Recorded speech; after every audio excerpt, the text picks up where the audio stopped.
Boa tarde a todos. Eu sou Itamar Muritiba, dirigente espírita de Jacobina. Esse assunto do psiquismo humano eu vejo como de grande importância, inclusive para podermos realizar fóruns de debates dentro do movimento espírita, fazendo um link entre a saúde mental e a obsessão, porque às vezes nós dirigentes não sabemos distinguir os nossos companheiros que nos buscam, se tem problema de ordem mental, obsessão, e os conduzimos, quando de uma forma indevida e fazendo uma confusão terrível, não obtendo resultados e até caindo no descrédito. Então vejo como sendo muito importante. Mas o meu questionamento é outro. Meu questionamento é o seguinte: nós somos espíritos imortais e ao longo das nossas existências nós temos tido experiências e vivências que ficam arquivadas nos nossos arquivos espirituais. Como isso poderia influenciar ou até determinar o nível das nossas ações do dia a dia para a nossa companheira Gláucia?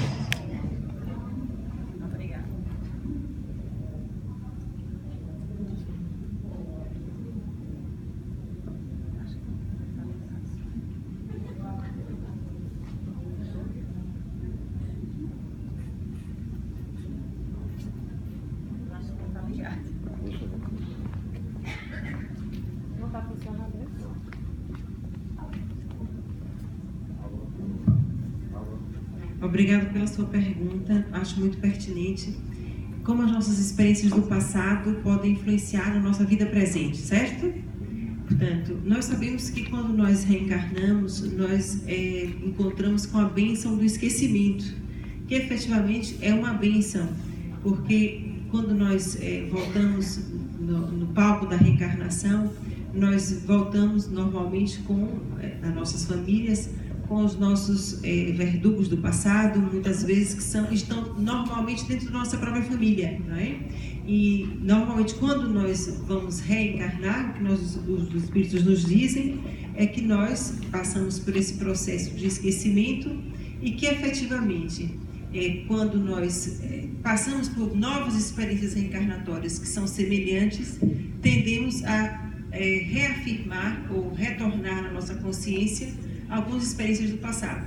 Ou seja, obviamente que essa consciência pré-egoica, se me fiz entender há bocado, nós temos traços reencarnatórios da personalidade anterior ou das personalidades anteriores vividas. Por exemplo, se temos um filho, não é? E temos dois filhos, mais que um filho na nossa família, podemos verificar que muitas vezes, dando a mesma educação, temos tendências muito diferentes dentro daquela mesma criação, entre aspas, que nós damos aos nossos filhos. Então, muitas vezes, as tendências que são inatas, muitas vezes expressões do espírito reencarnado, são a expressão das vivências reencarnatórias que vão se expressando ao longo do desenvolvimento infantil. Alguns espíritos nos dizem que é preciso, muitas vezes, que nós encontremos algumas vivências similares, por exemplo, de abandono ou experiências que são vividas pela criança ao longo do desenvolvimento, que são similares às vivências do passado, para que nós possamos trazer núcleos realmente importantes do nosso desenvolvimento reencarnatório das vivências anteriores, para que eles se expressem no mundo presente. Obviamente, quando se tratam de traumas e de núcleos muito importantes, porque normalmente nós vamos trazer essas tendências inatas, que são inatas ao espírito, que se refletem no dia a dia, como as nossas, vamos lá ver, as nossas tendências mais precoces, por exemplo, para a música, ou para a geometria, ou para a medicina, ou para o magistrado, ou seja, essas tendências vão ser inatas e vão ser apresentadas desde muito cedo, não é? No desenvolvimento infantil, como tendências que vão se apresentando ao longo da criação, do desenvolvimento da própria criança. Quando se trata de núcleos de traumas, por exemplo, esses sim, parece-me que efetivamente é preciso encontrar com coisas que nos sejam semelhantes a vivências do passado, para que nós possamos, através dessa lembrança, serem, vamos lá ver, desencavados das nossas experiências pretéritas, para que eles possam se expressar na vida presente. Penso que, não sei se quer completar essa resposta. Mais alguma pergunta?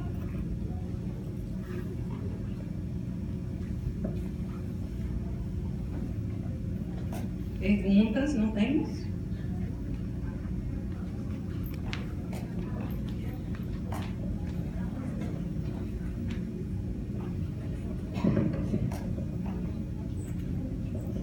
Boa tarde.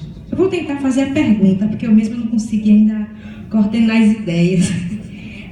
Eu sou Gal, sou de Salinas da Margarida. Bom, quando vocês trazem a questão do behaviorismo, é uma interrogação para mim sempre. Eu estudei filosofia e eu não conseguia entender quando uma pessoa defende que nós somos só isso, assim, o nosso aprendizado, a nossa evolução é condicional. Aí eu sempre fiz essa pergunta: como é que acontecem as coisas novas em nossa vida? Se de repente nós estamos sempre sendo condicionados a alguma coisa, ou seja, o nosso aprendizado vai depender de algo que nos impulsione. Como é que surgem as coisas novas? O aprendizado novo? Eu não sei se você compreendeu. Pode ser qualquer um dos dois, contanto que eu entenda bem isso aí.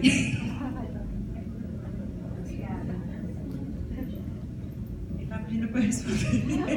Eu posso responder. A escola behaviorista foi a primeira, vamos lá, grande escola da psicologia.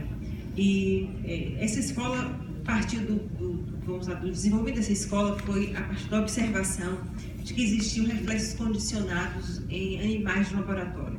Portanto, e não se resume a isso. Portanto, não se resume a nós sermos animais com reflexos condicionados.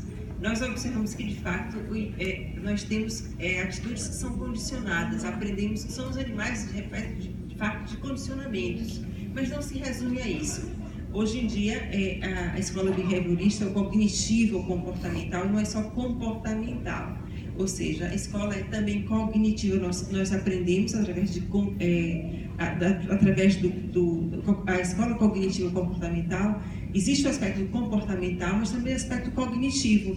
Ou seja, nós aprendemos através dos condicionamentos, mas reaprendemos através também da reaprendizagem cognitiva.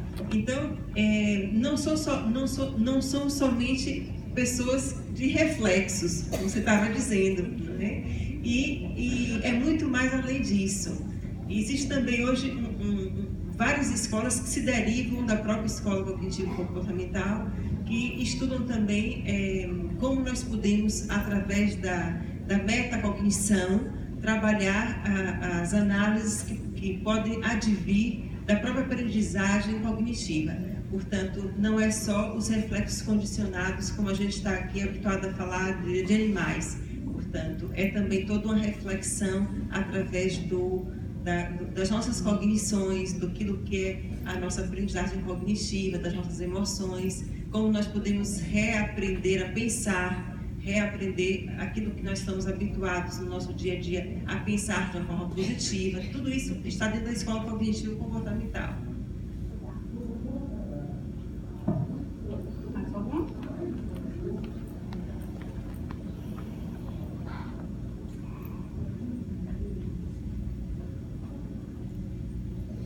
João da Silva Oliveira, coordenador do CR22 Baixa Grande. Flávio,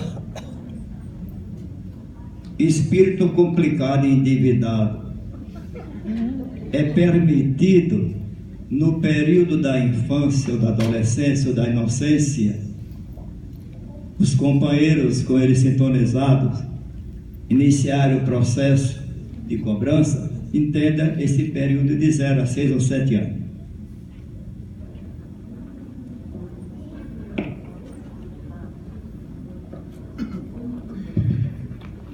Antes de responder a pergunta do nosso João, saudades de Baixa Grande, da terra de Deolindo Amorim. Depois a gente conversa. Mas a nossa doutora Glaucia colocou de uma forma perfeita a questão do cognitivismo e da teoria cognitivo-comportamental. E antes das ciências cognitivo-comportamentais, mesmo no behaviorismo propriamente dito, o conceito de que a causa dos comportamentos humanos estaria no ambiente, isso se postulava desde o Odyssey, mais tarde Skinner, a ideia de que a causa do comportamento humano está no ambiente, que o ambiente modela o ser humano. É uma visão, como todas as forças aqui apresentadas pela doutora, as 4 forças em psicologia, tem o seu enfoque e a sua visão de homem, e a sua visão de mundo, e é óbvio que tem as suas limitações, vantagens e desvantagens. É óbvio que para a doutrina espírita, o homem não é apenas produto das influências e de estímulos ambientais, né? Quando a mentalidade educacional e as teorias comportamentais aceitarem a ideia das ideias inatas, né, que foi apresentada aqui pela doutora, a ideia de que nós não somos uma folha em branco, mas que a gente traz conteúdos, não conteúdos arquetípicos, culturais, do inconsciente coletivo, ou que o vale genéticos, né, mas conteúdo da própria individualidade em experiências anteriores, portanto, espíritos imortais que somos, né, acredito que até um modelo educacional vai dar passos muito avançados, essa é a ideia. Com relação à pergunta do nosso João, não sei se eu entendi direito, o período de 0 a 6 anos, mais ou menos, né? Havendo nesse período a ideia da cobrança espiritual por intermédio do que? Do resgate ou da interferência obsessiva? Com o período do passado? Ah, sim, sim. Allan Kardec vai dizer que o espírito, na verdade, é a criança só no corpo. E que a infância é uma necessidade da experiência material, que inclusive varia de planeta para planeta. Quando a gente vê, por exemplo, os textos da Revista Espírita, a gente vê que em outros planetas a infância é mais curta, por ser um planeta mais desenvolvido, não há necessidade da infância como se dá em nosso plano. Nós temos essa necessidade de uma infância muito larga por conta da necessidade do espírito se apropriar da matéria, adquirir os signos e símbolos, os elementos da linguagem da comunicação, uma necessidade, portanto, do nosso plano. Quiçá, em outras experiências, em outros planos, a infância não se deu como essa. E o espírito pode ser criança no corpo, mas pode ser muito antigo. É óbvio que os laços ainda não totalmente fortalecidos com relação à matéria, o espírito tem uma proteção, é óbvio que tem também uma assistência no mundo espiritual, que não quer dizer que ele não receba as consequências e não vivencie já o processo de efeito daquilo que ele naturalmente desencadeou como experiência de existências passadas. Daí nós temos, por exemplo, conflitos infantis, nós temos até psicose infantil, né? A Organização Mundial de Saúde costuma evitar colocar esquizofrenia, porque é um rótulo bastante estigmatizante, né? Já que a ideia de esquizofrenia é uma ideia que evolui para a demenciação. Mas existe psicose infantil, existe transtornos muito sérios, porque o espírito é só criança no corpo. Mas enquanto bagagem espiritual, ele é muito antigo. Obviamente que os bons espíritos procuram trabalhar, de uma maneira geral, é claro, para que o espírito não chegue a desencarnar, por exemplo, diante de uma agressão espiritual, até que a reencarnação não esteja totalmente completa, que Emmanuel, em O Consolador, coloca aos 7 anos, e Filomeno de Miranda vai dizer que, no entanto, complementa de maneira integral a partir do início da puberdade. Né?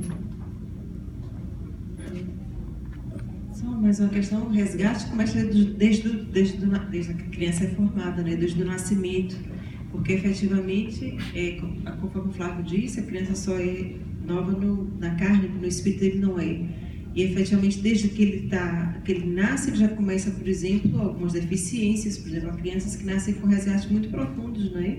Desde que nascem com deficiências muito graves, que são processos de resgate espiritual.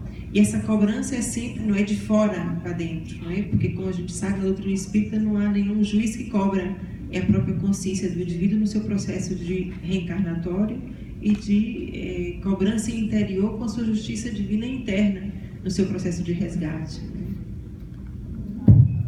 Bom, nosso tempo de perguntas e respostas terminou. Eu queria agradecer a Glaucia e a Flávio.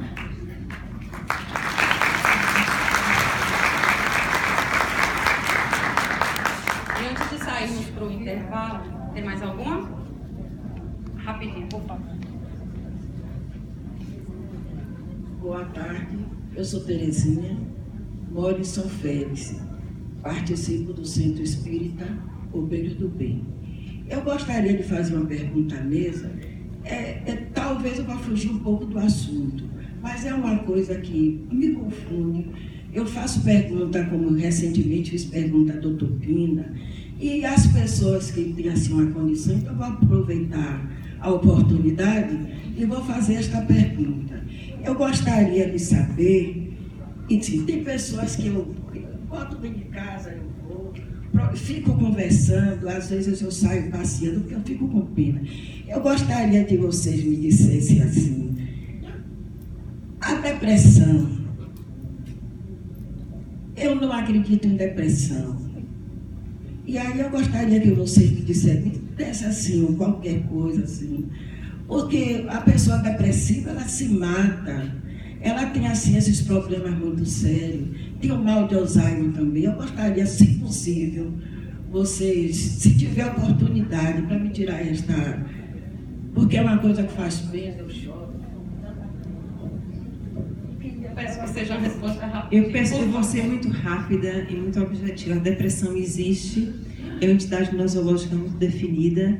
Não é puxando sardinha minha brasa, porque eu sou psiquiatra, mas é uma entidade nosológica, causa realmente muitos danos no cérebro quando ela não é tratada.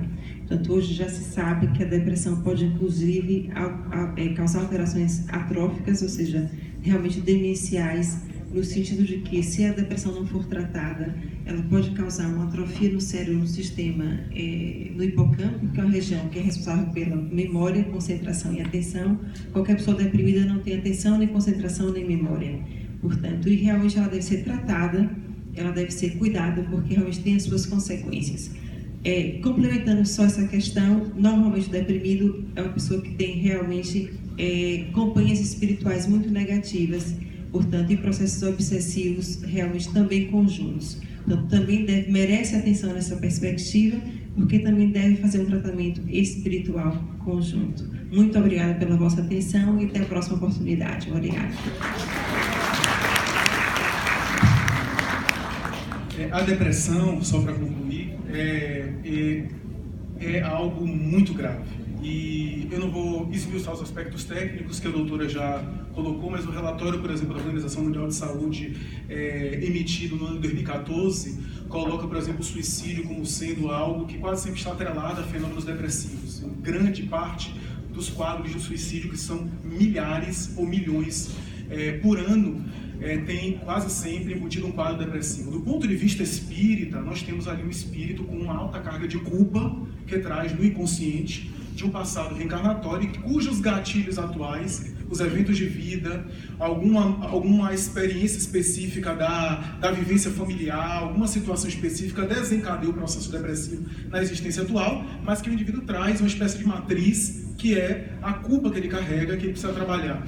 Joana de Ângeles, uma mensagem muito rápida, por intermédio de Divaldo Franco, vai dizer que na raiz do fenômeno depressivo há sempre uma insatisfação do indivíduo com ele mesmo, triunfo pessoal, e uma outra obra chamada Receitas de Paz, o espírito Joana de Ângeles vai dizer o seguinte, que a depressão é um problema do ser espiritual que se manifesta no corpo.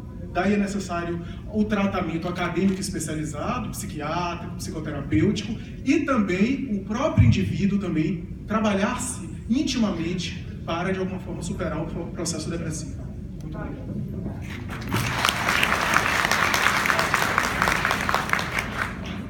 Bom, antes de sairmos para o intervalo, eu queria dar alguns avisos, por favor.